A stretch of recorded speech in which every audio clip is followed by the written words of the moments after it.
Buenas tardes. Quiero presentar este liquidador de sanciones tributarias que comprende un anexo para liquidar sanciones por extemporaneidad y para liquidar sanciones de corrección. Asimismo, podemos liquidar los intereses moratorios. Hasta el momento, lo que observamos en azul son las tasas de interés moratorio pues que no han sido alimentadas, toda vez que debemos esperar las resoluciones para cada mes, marzo, abril, mayo, aquí en adelante. En este momento están actualizadas hasta el mes de febrero del año 2021. En esta sanción o este liquidador, esta vez lo hicimos o lo diseñamos eh, para que quede más claro y más entendible para las personas que lo utilizan, porque en varias ocasiones se han generado las consultas que en relación a los límites, cómo se deben, cómo es que la plantilla los calcula. ¿Cómo es que la plantilla calcula los límites? Recordemos el 641. Voy a hacer una explicación somera acerca de la manera de utilizar esta herramienta. Ya tenemos unas fechas de presentación y una fecha de vencimiento con toda la información básica, y vamos a incluir, ya sea si es un impuesto a cargo, de lo contrario ingresos brutos, de lo contrario un patrimonio líquido del año anterior. Si lo hacemos con base en el impuesto a cargo, suponiendo un impuesto a cargo generado en la declaración o en la obligación tributaria, pues me va a llevar un control de los límites. Observemos que cuando no ha sido emplazado por la DIAN, este impuesto a cargo debería liquidarse inicialmente una sanción del 5% multiplicado por los meses o fracciones de mes, ¿sí?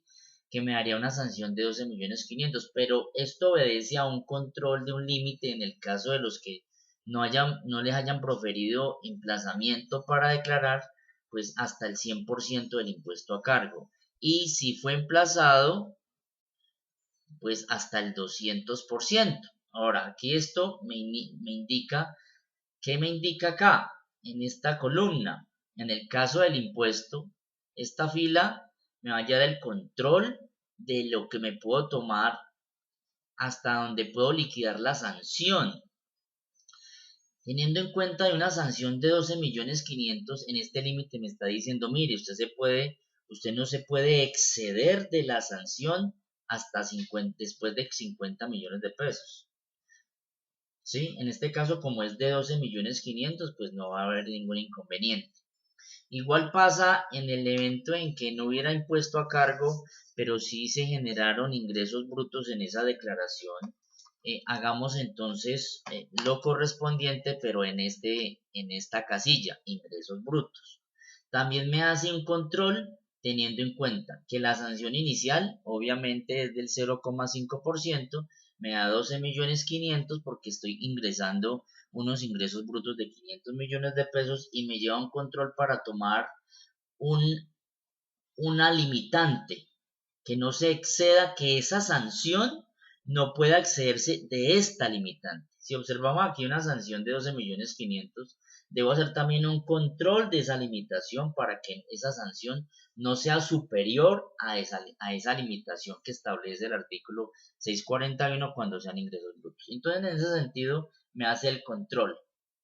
Incluso cuando hay saldo a favor. Voy a colocar un saldo a favor así como para mostrar, y que cuando hay saldo a favor, pues entonces el control cambia. Y entre menor saldo a favor, pues entonces me va a ir o me va a beneficiar de alguna forma en el caso de la liquidación de la sanción. Igualmente, cuando no tengo ni impuesto a cargo ni ingresos brutos, pero tengo un patrimonio líquido del año anterior. Borramos acá el saldo a favor. Lo mismo, me va a liquidar la sanción teniendo en cuenta todos estos factores, todos estos elementos, incluso si ya fui emplazado por la DIAN. Entonces, en esa medida es como funciona esta herramienta. Voy a borrar la información acá. Procedo entonces a la liquidación de sanción de corrección. Igualmente, en la liquidación de sanción de corrección, pues es atendiendo también al estatuto tributario y algunas liquidaciones un poco diferentes a la sanción de extemporaneidad, donde yo voy a decir si también fui emplazado o no para tomar la tarifa, ya sea del 10 o del 20% del valor de la sanción. Si se liquidó esa declaración de corrección, se está presentando en una fecha posterior a la fecha de vencimiento o anterior para liquidar sanción. Si la declaración inicial se presentó antes o después de la fecha de vencimiento para poder liquidar acá un porcentaje, una tarifa de extemporaneidad. Por ejemplo, aquí la fecha de vencimiento era 25 de septiembre del 2020 y dice que se está liquidando el 10 de septiembre del 2020. Entonces vamos a suponer una fecha posterior para que me haga ese cálculo. Ya me dice que me va a tomar una tarifa del 5% por fracción de mes, teniendo en cuenta que la declaración inicial se presentó de manera extemporánea y suponiendo de que no incurrió en la misma conducta en los años anteriores, pues va a tener una reducción del 50% y así sucesivamente. Igualmente con los intereses moratorios. En los intereses moratorios hizo una gran modificación, porque aquí lo que hacemos es que con base en cada una de las liquidaciones, sea sanción extemporánea o sanción de corrección, me va a liquidar los intereses moratorios que hayan lugar. En el caso de sanción de corrección, me va a liquidar intereses moratorios siempre que la diferencia con relación a la declaración inicial me genere un mayor valor a pagar. Pero si realmente lo que me generó fue una diferencia, pero como un menor saldo a favor, pues no va a liquidarme intereses moratorios. Igualmente en la sanción extemporánea, cuando yo liquido intereses, solamente me liquida intereses en el evento en que antes de liquidar sanciones se haya generado un saldo por impuesto a pagar. Es decir, y en conclusión, que solamente me liquidaría, digamos que cuando hubiera impuesto a cargo y antes de liquidar sanción me generara un impuesto, más no cuando generen ingresos brutos ni patrimonio líquido el año anterior, porque solamente me genera es cuando haya un impuesto, un valor pendiente por pagarle a la administración.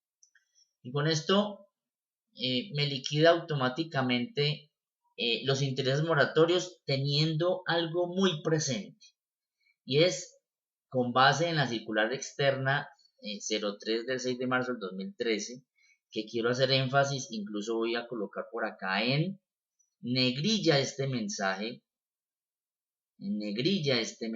acá, voy a colocarlo por acá en negrilla, donde dice que para el cálculo de los intereses moratorios se tienen en cuenta los días en mora de la obligación desde la fecha de la exigibilidad, y son en mora a partir del día siguiente en que yo estoy dejando de pagarle una obligación a la administración tributaria. Y muy importante, dice las diferentes tasas certificadas por la Superintendencia Financiera. Cuando habla de las diferentes tasas certificadas, es que yo debo tener en cuenta no la tasa de interés moratorio vigente en el momento en que yo hago la liquidación, no, como he observado en algunos portales, en algunas plantillas, en algunas páginas, que están tomando la tasa de interés moratorio vigente y con base en eso están liquidando hacia atrás todo lo que se ha generado una mora. En este caso, siguiendo las instrucciones de esta circular, dice que vamos a tener en cuenta las diferentes tasas certificadas por la Superintendencia Financiera de Colombia durante todo el tiempo en que duró la mora. Entonces, en este caso, por ejemplo, dijimos que la corrección se está presentando el 14 de febrero del año 2021 y que el vencimiento fue el 25 de septiembre del año 2020. Teniendo en cuenta que en el transcurso de ese tiempo, como hubo un error en la declaración, se presenta una declaración de corrección y si genera un impuesto a pagar, un mayor impuesto a pagar, coloquémosle acá que no es un menor saldo a favor, sino un mayor saldo a pagar, perdón, un mayor valor a pagar, me tendría que liquidar unos intereses moratorios por todo este tiempo. Por ejemplo, inició el 25 de septiembre, del 25 al 30 me cuenta 5 días, en octubre me cuenta los 31 días, en noviembre los 30, en diciembre los 31, en enero los 31, y como estás declarando y pagando esa declaración, esa sanción, el 14 de febrero, pues me cuenta hasta el 14, quiere decir que tuvo 142 días en mora, cada uno a la tasa que se encontraba vigente en mora en esas fechas, teniendo en cuenta que la Superintendencia Financiera todos los meses bajo resolución nos establece las tasas de interés corriente, las tasas de usura y las tasas de interés moratorio, pues ya sabemos que a esa tasa de usura le vamos a disminuirla en 2 puntos. Este es entonces el liquidador que podemos utilizar para liquidar nuestras sanciones cuando no presentamos dentro de los términos establecidos por la Administración Tributaria nuestras obligaciones. Feliz tarde.